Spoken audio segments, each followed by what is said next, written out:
Welcome to the show. Anyhow, today the question on my mind is, will there be a new Reformation? I was originally going to call this New Protestant Reformation, but the more I think about it, the more I realize it's not just Protestantism that needs this great reform and is going to have this great reform. It's going to be all of Christianity and even new sects that are going to form. Anyhow, why do I think there will be a new Reformation?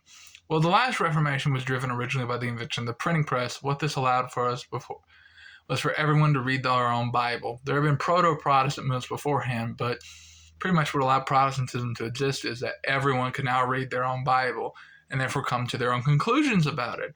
And of course, this leads to different sects, different movements, and this has led to a birth of a lot of different churches over long periods of time.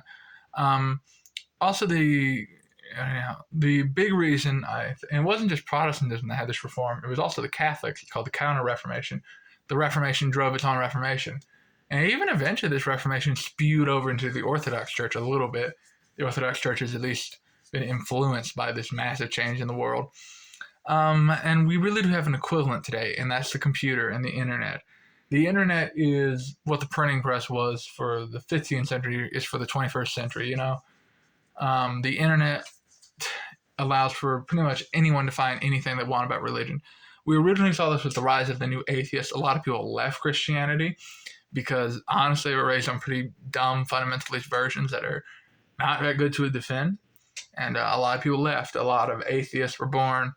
And we really saw this at first with the new atheist movement. But now we're starting to see a new Christianity to arise. We're seeing it with the rise of the Orthodox Church, I think.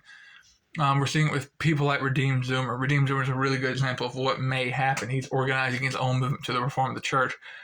Now, I don't think his movement will be what is. I do think it will have some success because he's bringing back historic theology, but I don't think he's going to do this Reconquista thing he's talking about. I made a video on this. It's not very good, but if you're really curious, you can watch it. Um, but really, my biggest problem with people like Redeemed Zoomer is he's really just trying to turn back the clock. He's just trying to bring back what worked once. And the problem is, Christianity is inside a new world, a new state. It's just, my biggest problem is that it lacks mysticism. It's all a religion in his head. But anyhow, my little tangent about Redeemed Zoomer. The next big reason is America always has great awakenings in the 40s decades. We had the first Great Awakening of the 1740s, we had the second Great Awakening of the 1840s, and we had the third Great Awakening of the 1940s. All these decades all had awakenings take place in them. The 1840s were the exception. It's true the Great Awakening, the second Great Awakening was it was in the 1840s, but it actually started before the 1840s. But the other two decades are pretty much on clock. So we have pretty good reason to believe that there will probably be another great revival in the 2040s. Asbury of 2023 really helped prove this. I mean, all those people crowding in that small little town in Kentucky, so hungry for God's presence. I really think there will be some kind of revival in the next 20 years. The next big reason is the Christian world goes through big changes every 500 years or so. We saw this first with the fall of Rome. Christianity was originally defined really by a struggle with Rome. They killed Jesus. They persecuted the early Christians. They killed Paul. They killed Peter. And this struggle ends when the Roman Empire collapses. Then we see it with the Great Schism of 1054, and this really ends that period of history. Christianity was in the Dark Ages, and the church was having to preserve what was left and having to rebuild. And really, we see kind of the end of that period with the Great Schism as we see this rebuilding effort turn into two different civilizations, Western civilization and Orthodox civilization. And then finally, we have what happened about 500 years ago, which is the Protestant Reformation, which is what most of this video is based off of. And, of course, this was a big change in the Christian world that happened about 500 years ago.